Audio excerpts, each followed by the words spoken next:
Online and Classroom Learning, a Comparative Essay. With the COVID-19 pandemic affecting most areas of life worldwide, the toll on the education system as we know it was inevitable.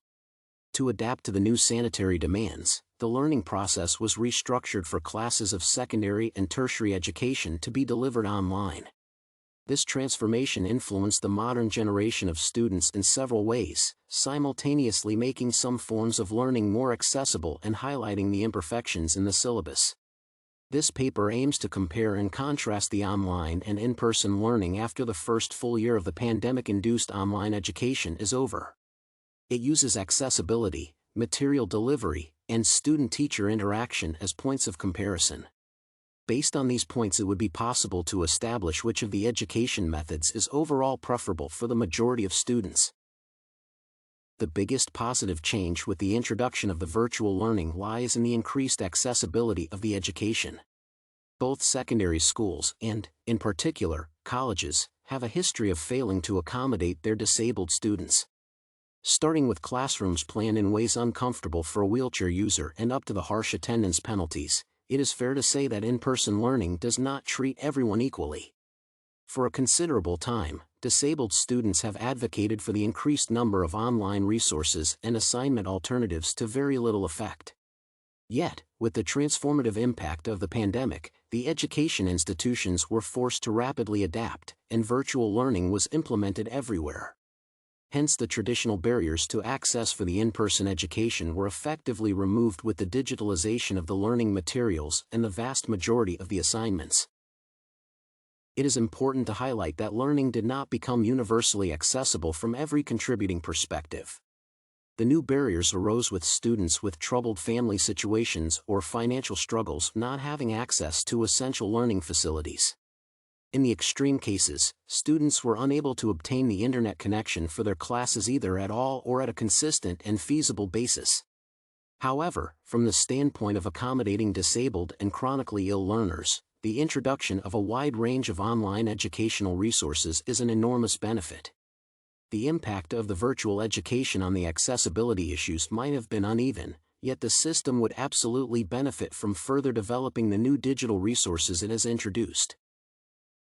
The class material delivery fundamentally changes when the lesson is presented via online means instead of the classroom learning. Many teachers have reported difficulties in adjusting to their new Zoom tutorials and recorded lectures. In some subject areas, the hands-on approach, greatly facilitated in in-person learning, is essential for the effective information understanding.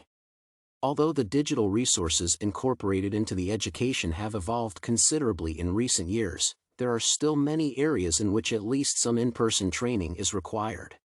This primarily applies to the disciplines in the medical field and applied sciences, an observation that manifested in the digitalization of the education, as the labs for science students were kept in person when at all possible.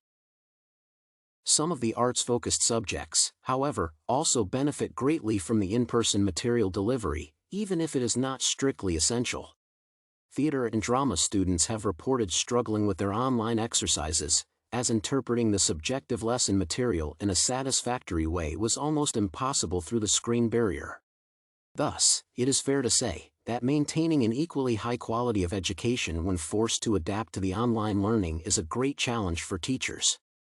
Within this point of comparison, in-person learning approach is superior to the virtual one, as delivering material up to the same standard virtually is extremely difficult, particularly for the beginners. On a similar note, the wide introduction of the online learning highlighted the importance of communication and feedback in relationships between teachers and students. In-person classes are characterized by continuous information exchange, with pupils being able to request clarification for the class material almost at any given time. Furthermore, students are able to remain in the classroom for a short feedback session after the learning period is over to go over their questions or concerns. Hypothetically speaking, online learning does not inherently take away these elements of learning.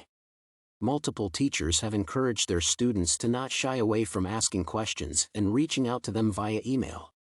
However, the structure of online lessons themselves is significantly more impersonal, with both pupils and educators frequently communicating without even turning their cameras on. As a result, feedback becomes more difficult to request, effectively interpret, or process. Within the point C of comparison, in-person learning is preferable once again due to its inherent communication opportunities. After comparing virtual and in-classroom learning on the basis of accessibility, material delivery, and teacher-student contact, it is clear that the benefits of the in-person learning are more numerous. It factors more naturally into one's social environment, and education becomes more than familiarizing oneself with new information. During the in-person classes, students develop and maintain their social and communication skills, with online learning establishing barriers against it. However, the virtual education's flexibility and potential for accommodating disabled people is undeniably impactful, and should not be abandoned after the pandemic's end.